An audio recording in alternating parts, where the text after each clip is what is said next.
Vous écoutez Votre santé, une balado-diffusion du Centre intégré universitaire de santé et de services sociaux du Centre-Ouest de l'île de Montréal. Pour les parents qui décident de donner naissance à leur enfant à l'hôpital, les premières 48 heures marquent le début de leur nouvelle vie.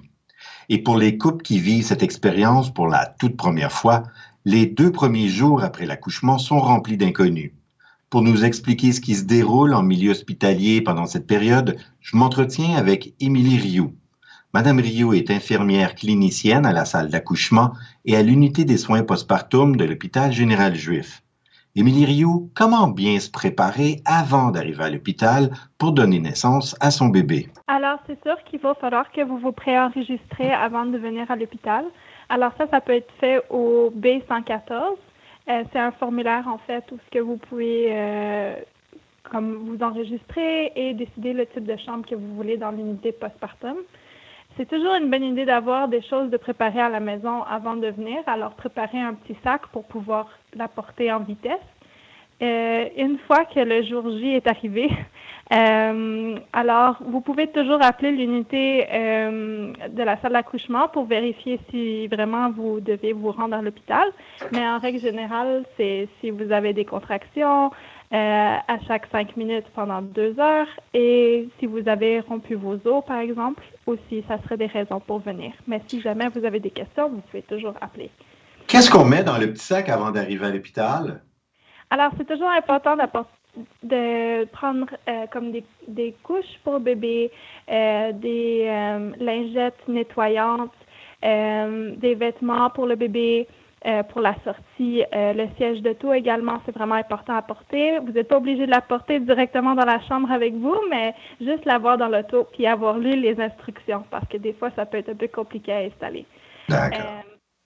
Également, des serviettes sanitaires pour maman, des vêtements, des pyjamas pour le conjoint aussi.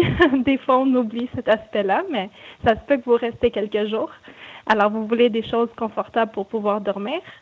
Des brosses à dents, des dentifrices, comme si vous allez à l'hôtel pendant 3 jours. Voilà, parce que c'est un peu le même principe, là.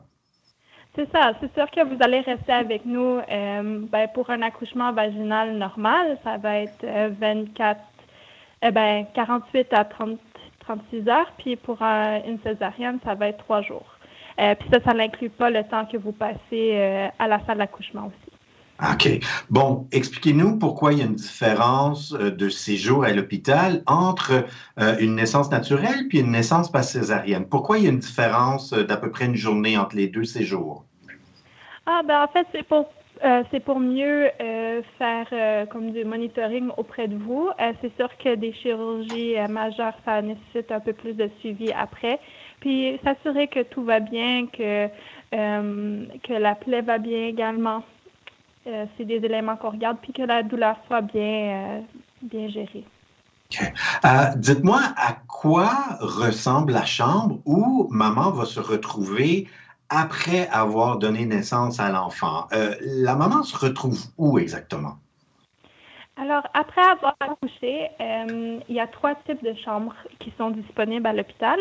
Il y a des chambres privées, semi-privées et publiques. Alors, la chambre privée, vous êtes seul dans la chambre. Les chambres semi-privées, vous êtes 2 nouvelles mamans. Et la chambre publique, vous êtes 4.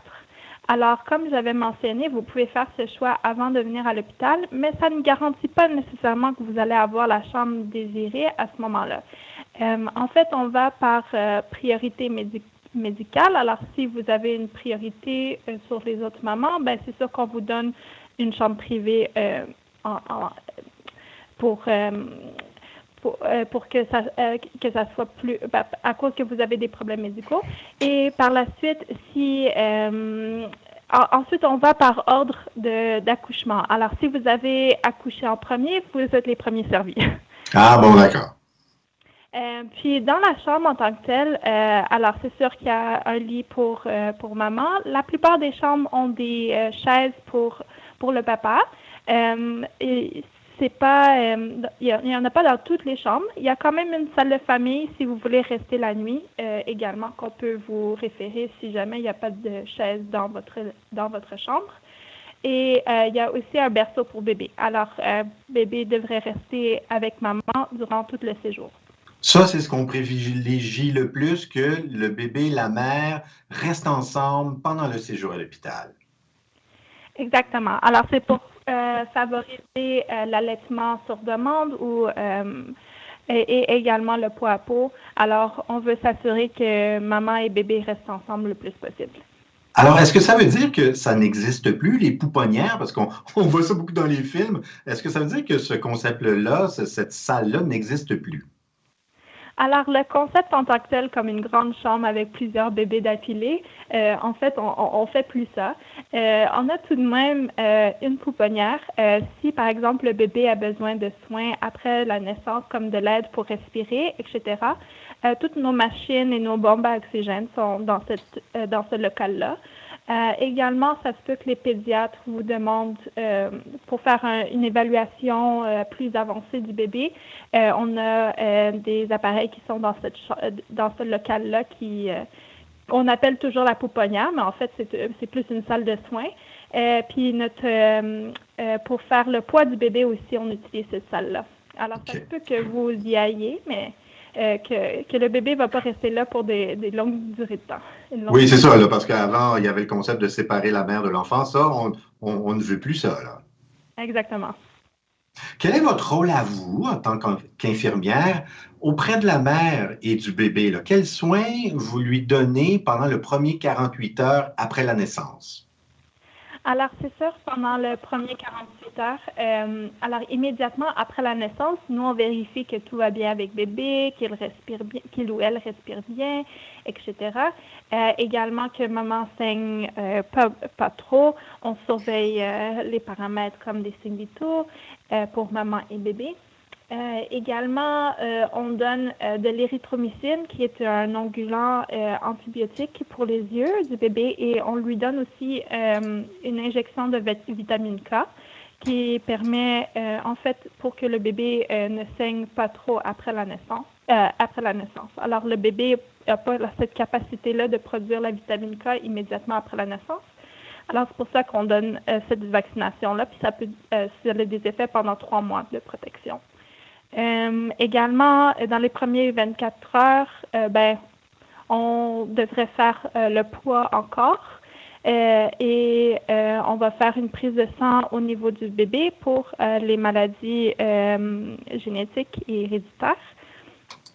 Puis par la suite, après 8 heures, si tout va bien avec le bébé, son sucre est bien régulé, sa température est bien régulée, à ce moment-là, on ferait le bain pour le bébé. Alors, on vous montrerait comment faire un bain. D'accord. Là, c'est là que le rôle de maman, après l'accouchement, là, elle a quand même quelques petites tâches à faire, là. Donnez-nous en plus, là. Il faut nourrir bébé, il y a le premier bain et tout et tout. Parlez-nous du rôle de la mère, là. Alors, c'est sûr qu'on respecte le choix de chaque femme. Nous, on encourage fortement que vous allaitiez parce que le premier lait qui s'appelle le colostrum, en fait, il est très important pour le bébé.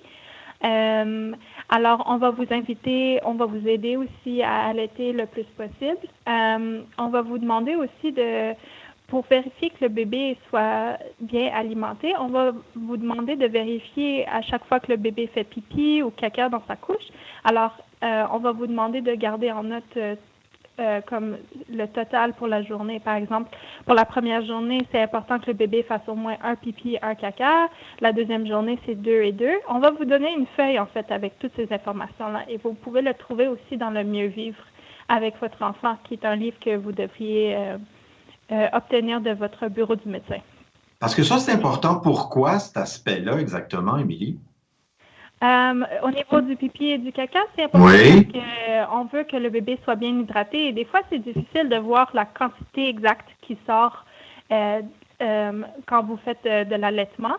Mais il faut se rappeler aussi que le ventre du bébé est aussi grand qu'une cerise.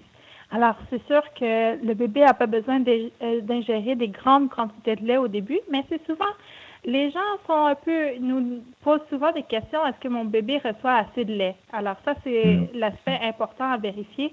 C'est au niveau plus du pipi et du caca. Si le bébé fait tous ses selles et tous ses urines, alors à ce moment-là, nous, on voit qu'il n'y a pas nécessairement de souci au niveau de l'allaitement.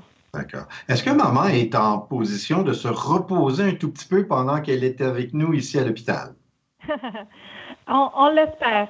Mais alors, c'est là que le rôle du papa ou de la personne significative, peu importe qui elle soit, c'est vraiment important que vous jouiez un rôle important pour permettre à la mère de se reposer parce que c'est sûr que ça fait probablement plusieurs jours qu'elle a des contractions.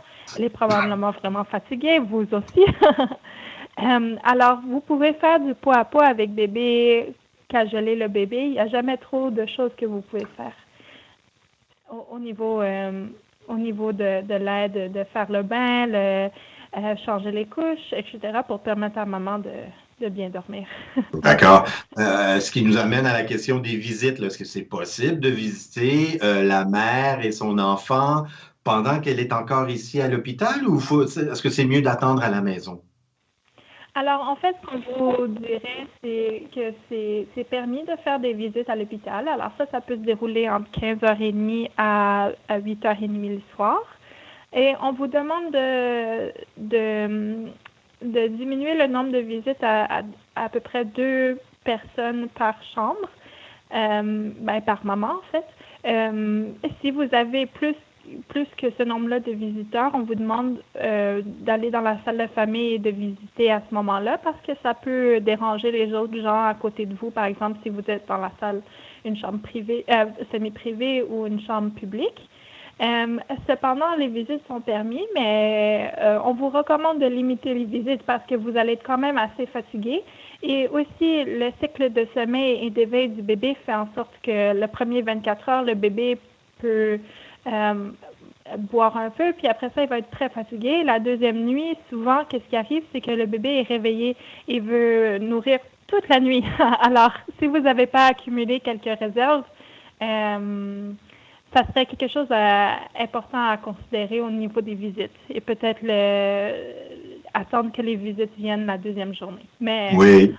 On réalise que la famille est souvent très excitée de rencontrer le nouveau membre de la famille. Alors, c'est votre... Oui, c'est ça, c'est un peu normal, mais c'est de bien gérer ces visites-là qui comptent finalement. Exactement. Et si jamais vous voyez qu'il y a beaucoup de gens dans votre chambre, que vous n'êtes pas sûr que vous voulez les faire sortir, vous pouvez toujours appeler une infirmière et nous dire que vous voulez que les gens sortent et nous, on va se faire un plaisir de faire ça pour vous. Excellent. Passez le message, autrement dit. Exactement. Là, c'est le moment du départ. Maman est en bonne santé, bébé aussi. Le suivi a été fait. Comment on fait maintenant? Quelles sont les modalités de départ? Alors, quelque chose qui est vraiment important de prendre avant de partir, c'est la déclaration de naissance que vous pouvez ramasser. C'est un bureau juste à côté des ascenseurs sur l'unité postnatale. Pour cette feuille-là, ça vous permet d'avoir de l'argent du gouvernement pour les allocations familiales et aussi obtenir la carte d'assurance maladie, la carte d'assurance sociale. Alors ça, c'est un papier très important à aller recueillir avant votre départ. Deuxièmement, l'infirmière va vous donner un paquet avec toutes les informations pour le départ. Alors ça inclut des différentes ressources que vous pouvez utiliser dans la communauté. Également, ça contient, j'avais parlé un peu plus tôt d'un dépistage sanguin, mais il y a une deuxième partie qui est le dépistage urinaire que vous devez faire à 21 jours de vie. Alors ça, on vous donne les instructions relativement à ce dernier. Et par la suite, on a aussi le carnet de vaccination qui est vraiment important parce que le premier vaccination, il est à 2 mois de vie. Alors, c'est vraiment important de l'apporter à chaque fois que vous avez des rendez-vous avec le pédiatre ou avec votre médecin de famille. Pour la sortie également, juste avant de sortir, on va vérifier que le siège de tour est bien que le bébé est bien en place dans le siège d'auto. En fait, nous, on ne va pas vérifier que le siège d'auto est bien installé dans la voiture. Ça, c'est votre responsabilité, mais on va vérifier que le bébé est bien en place. Et je vous invite à aller voir sur le site Facebook du C3S. Il y a des vidéos qui sont disponibles. Excellent. Émilie, merci beaucoup d'avoir pris le temps de participer à l'émission d'aujourd'hui. Oui. Et juste si je pourrais rajouter un ou deux trucs. Alors, pour aller au triage qui est à la salle d'accouchement, c'est au pavillon K, 3e étage. Et le département de postpartum est situé sur le pavillon B, 5e étage. Vous venez d'entendre Émilie Rio, infirmière clinicienne à la salle d'accouchement et à l'unité des soins postpartum de l'Hôpital général juif. L'Hôpital général juif offre des soirées d'information et des tournées de la salle d'accouchement et de l'unité de soins postpartum à tous les derniers mardis du mois. Pour plus de détails, appelez le 514-340-8222, poste 28277. Le 514-340-8222, poste 28277. Si vous voulez savoir comment donner le bain à votre bébé et installer son siège d'auto, allez visionner nos 2 vidéos explicatives au balado.ciuscentrewest.ca. balado.ciusscentrewest.ca. Si vous avez des suggestions de sujets à nous faire, écrivez-nous. C'est tout pour cette semaine. Merci d'avoir été là. Je m'appelle Carl Thériault. À la prochaine. Vous écoutiez Votre santé, une balado-diffusion produite par le service des communications du Centre intégré universitaire de santé et de services sociaux du Centre-Ouest de l'île de Montréal. Au plaisir de vous retrouver pour une autre édition de Votre santé.